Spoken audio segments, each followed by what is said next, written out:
start this day off. Howard is playing in the den. Let's see if we can catch him playing. Good morning, Tippy.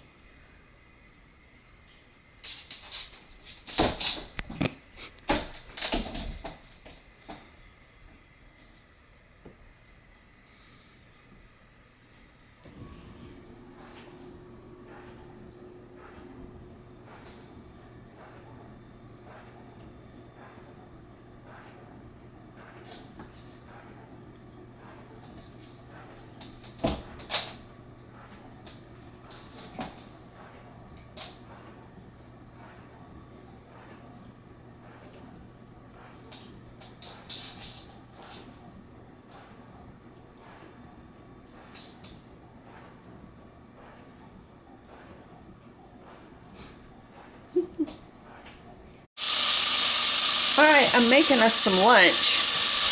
Figured I'd come on and do a little clip of lunch making. This is some of that Eckrich smoked sausage we were talking about last night during my live. And I'm just going to brown that up. And Scott hates stuff from a box, but Greg bought a bunch of stuff in boxes. And I'm trying to use it up. So we're going to have some Zatarans, red beans, and rice with... Alright, lunch is cooking. Came to see what you're doing. Give them a shop update. He's been organizing. It doesn't look like we've done much over here, but focus on the shelves and how nice and orderly they are. And he's working on his toolboxes. Yeah, I'm planning on making this box primarily metric. The red box is going to be primarily imperial. I have lots of duplicates that I've collected over the years. So this stack is imperial. These are imperial. That's imperial. Everything over there is metric. Still going through it. This is what, 35 years worth of... Yeah, I started buying tools when I was in the Navy. Yeah. That's been even over 35 years. When I find something that's an old made in the USA tool, I'll usually pick it up, even if it's a duplicate, because sometimes they're better than what I already have. So. And definitely better than purchased it. Yeah. Yeah. New stores.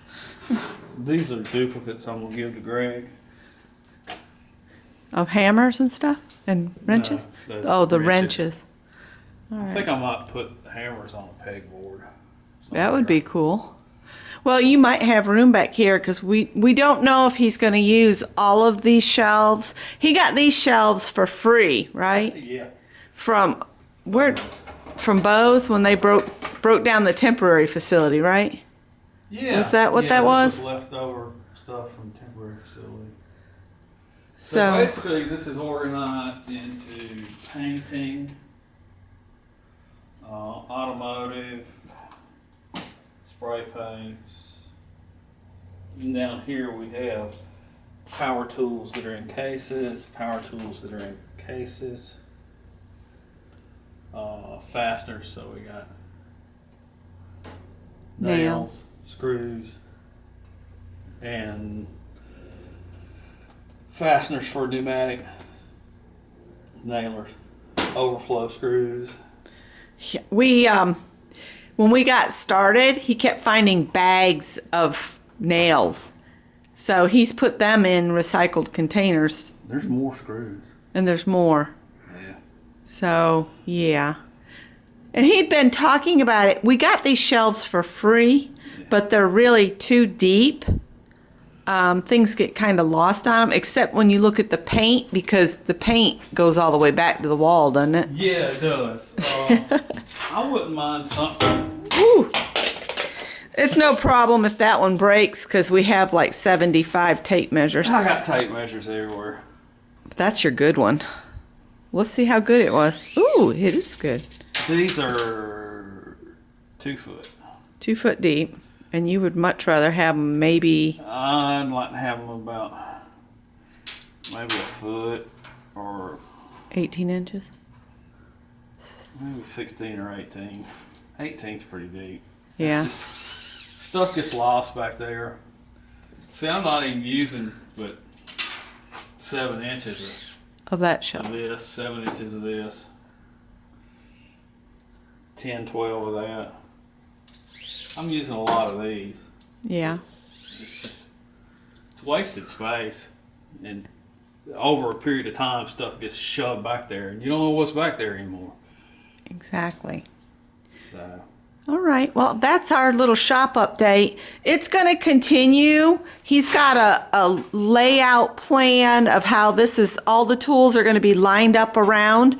The table that's straight ahead of me here is the one he was talking about dismantling and maybe cut in half and make me a little table to hold my 2 sewing machines or 3 sewing machines and my serger. For a woodworking bench, I think I'd like something about half this length, or maybe Length or width? 2/3 length, and I'd like the width a little smaller too. This is 38. I think about 25, 26 inches on width, and length, I think I'd You want like it to, about 4.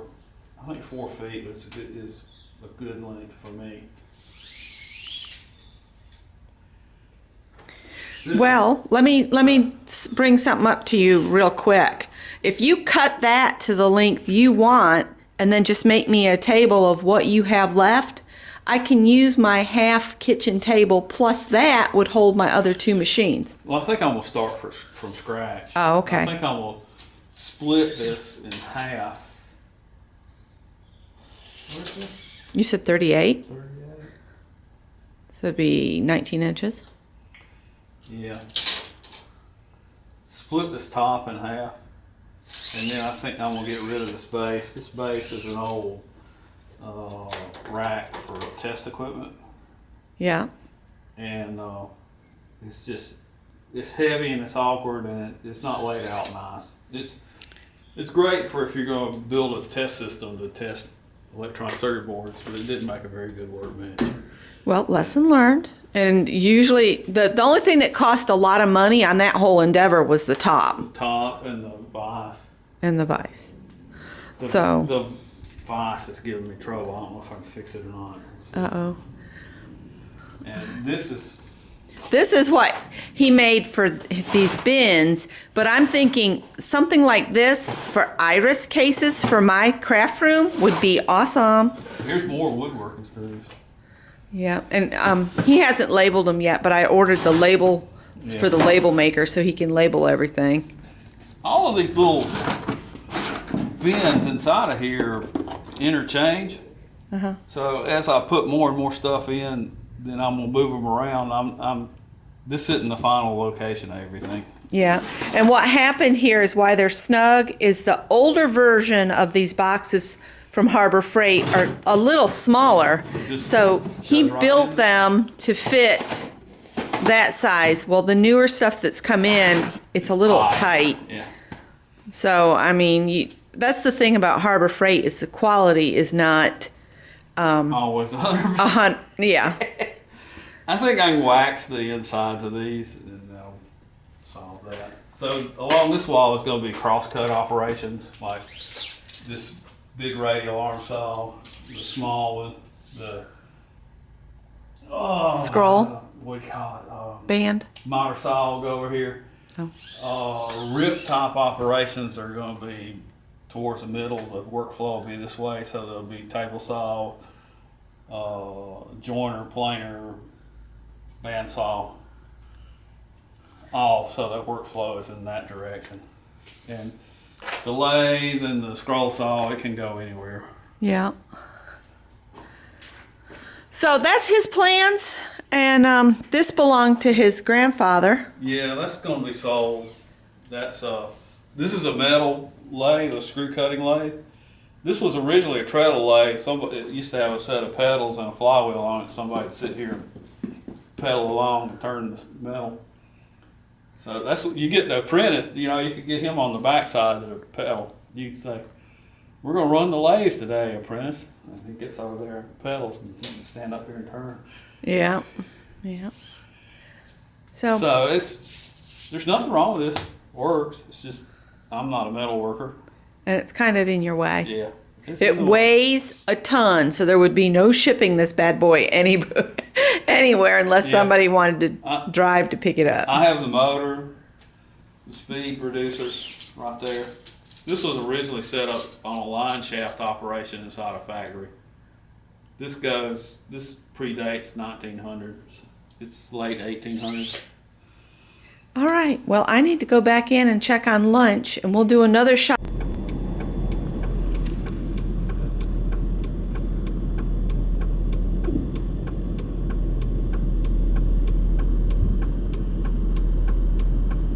I don't know how good this is going to record, but we're doing our best effort for y'all. The city, I think they buy a little bit new each year, and they set it up, of course, new every year.